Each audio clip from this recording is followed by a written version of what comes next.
तो हेलो बच्चों, स्वागत है आप सबका कक्षा 10 की एक और नई वीडियो में। तो इससे पिछले वीडियो में हमने दूसरे नंबर क्वेश्चन तक कर लिया था, है ना। हम लोग पढ़ रहे हैं अभी प्रश्नावली 3.2 का क्वेश्चन नंबर तीसरा, और तीसरे का दूसरा क्वेश्चन हम लोग कर चुके थे। अब हम लोग तीसरे नंबर वाले क्वेश्चन पे आ चुके हैं, ठीक है। तो चलिए देखिए, तो यहाँ पे हम लोग तीसरा नंबर क्वेश्चन देखें तो इसमें बोल रहा है, एक क्रिकेट टीम के कोच ने 7 बल्ले और 6 गेंद 3800 रुपये में खरीदी।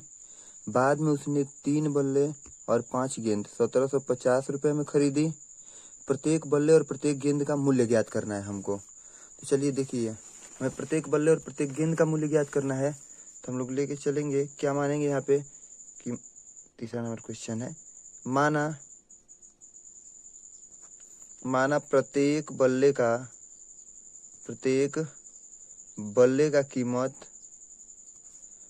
बल्ले की कीमत मूल्य कितना, तो x रुपए तथा प्रत्येक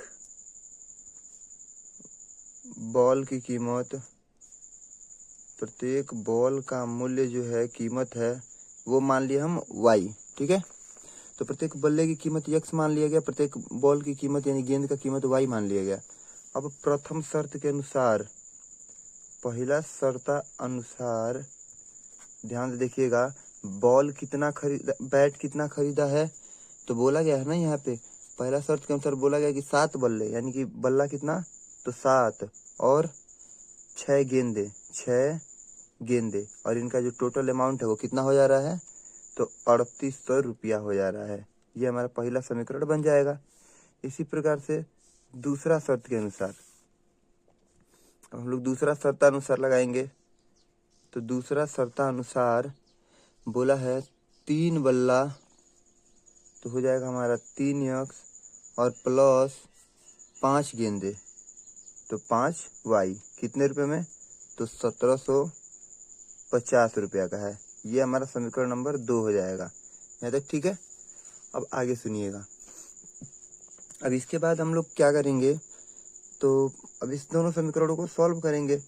सॉल्व करने के लिए हम लोग क्या करेंगे, प्रतिस्थापन विधि पे न जाके हम लोग विलोपन विधि से ही कर दे रहे हैं, है ना। इसमें विधि का नाम तो फिलहाल लिया नहीं था कि कौन सी विधि से, नहीं बोला है, सॉरी, प्रतिस्थापन विधि से ही हल करना है। चलिए ठीक है, करते हैं। तो हम लोग जब ऐसा रहता है तो क्या करेंगे, सबसे पहले लेंगे समीकरण 1 से। अब समीकरण 1 से 7x प्लस 6y बराबर 3800। अब हम क्या करेंगे, पक्षांतर करके x का मान निकालेंगे।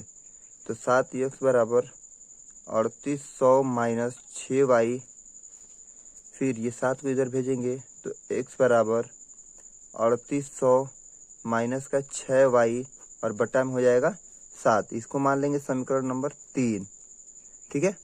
अब आगे देखिए, अब हम क्या करेंगे, समीकरण 3 का जो वैल्यू है, समीकरण 3 का जो मान है वो रखेंगे समीकरण 2 में, है ना, 2 में रखने पर, क्योंकि ऐसे हम बताए थे कि 1 से, देखिए यहाँ पे समीकरण 1 से हम लोग मान निकाल रहे हैं, ना। समीकरण 1 से यहाँ पे वैल्यू निकाले हैं, तो इस वैल्यू को समीकरण 2 में रखेंगे। तो चलिए समीकरण 2 में रख दिया जाए। जहाँ पे x दिख रहा है वहीं पे ये इतना मान रखना है। तो डायरेक्ट हम रख रहे हैं 3, और x की जगह पे क्या रखना है, तो 3800 माइनस 6y बटा में 7, और फिर यहाँ पे क्या है, तो प्लस 5y, अपन में कुछ नहीं तो अपनी तरफ से एक मान सकते हैं, बराबर 1750। यहाँ तक ठीक है। अब आगे सुनिए, ये 3 का गुणा इन सब में होगा, तो 3 का गुणा 38 में करेंगे तो कितना हो जाएगा, तो ये हो जाएगा 24, 2 9 10 11, इतना हो जाएगा 11,400। और माइनस है तो माइनस 6 का गुणा 3 में करेंगे, 6 3 18y बटे में 7 है तो 7, प्लस का 5y बटे में 1 है तो 1, और बराबर में 1750 है तो 1750। और फिर से इसका एलसीएम लेंगे, तो एलसीएम कितना आएगा, एलसीएम हमारा 7 आएगा। तो 7 से 7 कटेगा एक बार में, तो ये वाला ऐसी सेम टू सेम उतर जाएगा। सॉरी, यहाँ पे ये 4 है ना, ठीक है, 11,400 है। फिर माइनस ये है हमारा 18y। फिर यहाँ पे देखिए प्लस है तो प्लस लगाएंगे, 7 1 से कटेगा, 7 7 बार में 7 का गुणा 5 में करेंगे 35 बराबर में 1750।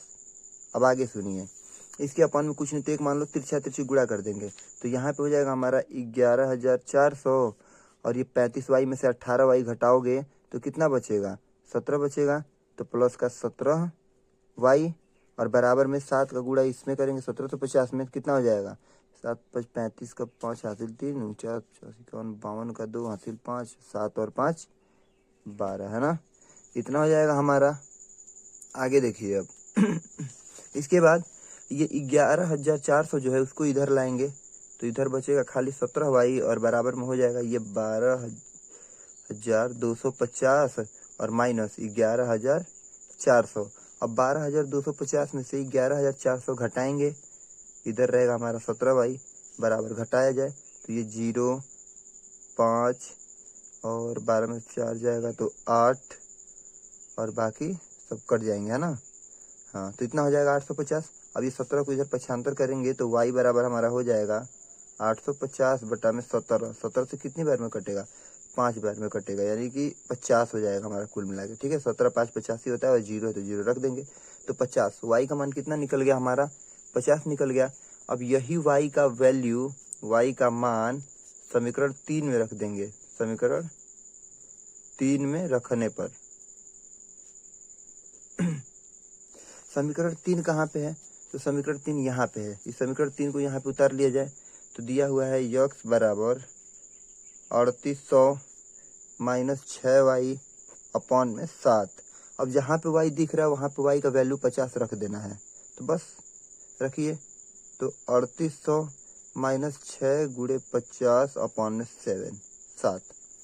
अब एक बार फिर आगे बढ़ाए, कितना हो जाएगा 3800 माइनस 300 अपॉन में 7, कुल मिला कितना बचेगा, तो हो जाएगा हमारा 3500 बटे में 7। 7 से कितनी बार में कटेगा, 500 बार में है ना। तो कुल मिला के हमारा क्या आ गया, x का वैल्यू जो है यानी कि बल्ला का कीमत, बल्ले का मूल्य कितना आ गया है 500 रुपया, यानी कि एक बैट 500 रुपया का मिल रहा है। और गेंद का कीमत, गेंद का मूल्य मिल गया हमको 50 ना, 50, यानी कि एक गेंद 50 रुपया का मिल रही है। तो एक बल्ले का मूल्य 500 है और एक गेंद का मूल्य 50 रुपया है। इस प्रकार से हमने इस वाले क्वेश्चन को सॉल्व कर दिया। अब हम चलेंगे क्वेश्चन नंबर 4 पे।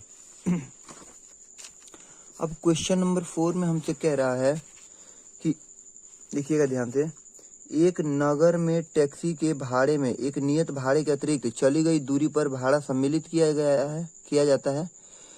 10 किलोमीटर दूरी के लिए भाड़ा 105 है तथा 15 किलोमीटर के लिए भाड़ा 155 है। नियत भाड़ा तथा प्रति किलोमीटर भाड़ा क्या है। एक व्यक्ति को 25 किलोमीटर यात्रा करने के लिए कितना भाड़ा देना होगा। तो अभी माइक लगता है हमारा, अरे तो चलो बच्चों, मेरा माइक थोड़ा सा ख़राब हो गया है। ठीक है, तो माइक थोड़ा ख़राब हो गया है तो अभी मैं क्या करता हूँ, बस इतना ही रहना था। ये तीनों क्वेश्चन मैं अगली वीडियो में करूँगा, सॉरी उसके लिए। तब तक एक क्वेश्चन से काम चलाओ, माफ़ कीजिएगा। माइक ख़राब हो चुका है, अगली वीडियो में अभी हम बनाएंगे। ठीक है, दूसरा माइक अभी मैं मार्केट से खरीद कर लाऊंगा, फिर शाम को वीडियो बनाऊंगा, कल अपलोड कर दूंगा। ठीक है, तो माफ़ी चाहेंगे इसके लिए।